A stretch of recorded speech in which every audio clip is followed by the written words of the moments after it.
continues to trouble Air India. In the latest, several passengers on board the Delhi-Sydney Air India flight were injured after the flight encountered severe turbulence.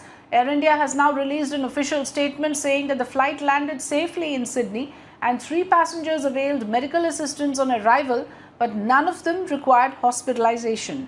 The statement further read that this onboard incident has been reported to the relevant authorities as a standard practice.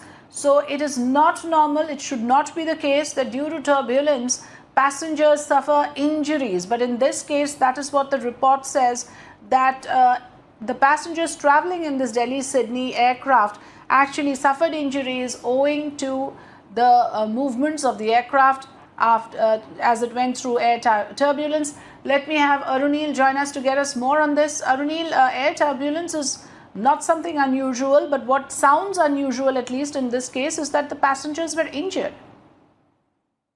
Well, Air India has given out a statement also, Afrida. Basically, it says Air India's flight AI302 on 16th of May 2023, operating from Delhi to Sydney, encountered a turbulence mid-air, leading to discomfort to the passengers on board. The flight landed safely in Sydney, and 3 passengers availed of medical assistance on arrival, none of whom required any hospitalization. This onboard incident has been reported to the relevant authorities as a standard practice. So yes, Air India basically is confirming, and I was speaking to some of the officials from Air India as well. They basically said that because of bad weather conditions, that this extreme turbulence was encountered by this long-haul flight.